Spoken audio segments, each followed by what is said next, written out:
BYD Seal 06 DMI Wagon ដំណើរការដោយប្រព័ន្ធ Plug-in Hybrid រៀបដាក់លក់នៅចិនក្នុងតម្លៃ $20,000 បន្ទាប់ពីការបង្ហាញខ្លួននិងបង្អួតសម្រាប់ការពីថ្ងៃទី 23 ខែមេសាក្នុងពិព័រណ៍រថយន្ត Shanghai ឆ្នាំ 2025 ពេលនេះរថយន្ត BYD Seal 06 DMI Wagon ត្រៀមដាក់លក់ជាផ្លូវការជាមួយតម្លៃចន្លោះពី $15,320 ដល់ $28,990 រថយន្តនេះផ្ដល់ជូនមកពីជំរើសផ្សេងគ្នាសម្រាប់អតិថិជនបដាទី1ដំណើរការដោយម៉ាស៊ីនសាំងចំណុះ 1.5 ផ្លិតកម្លាំងបាន 99 សេសជាប់មកជាមួយម៉ូទ័រអគ្គិសនីចំនួន1អាចផ្លើកម្លាំងបន្ថែមបាន 160 សេសបំពាក់មកជាមួយអាគុយ EFP ទំហំ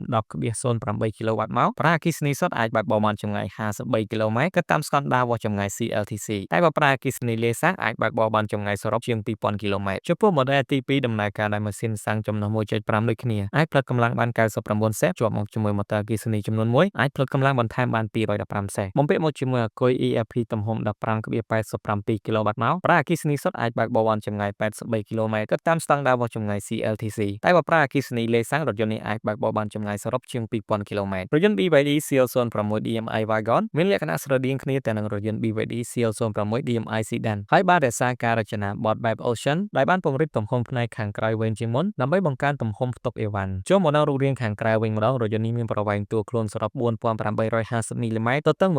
1,890 មីលីម៉ែត្រកម្ពស់ 1,505 មីលីម៉ែត្រនិងប្រវែងកម្រិតកង់មុខក្រោយ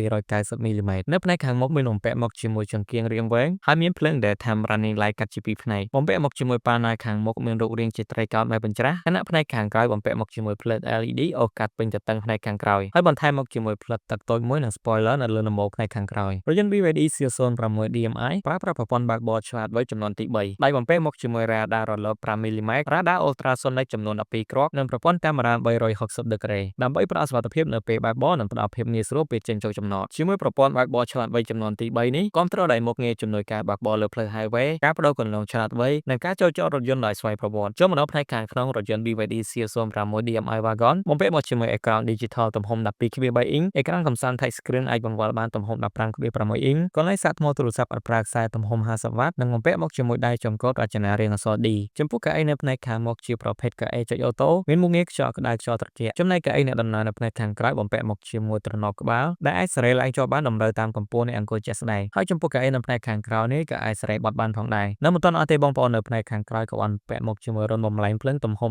12 វ៉ាតនិងកន្លែងផ្ទុកអីវ៉ាន់ដ៏ធំទូលាយនេះហើយជាអត្ថប្រយោជន៍របស់រថយន្តប្រភេទ Wagon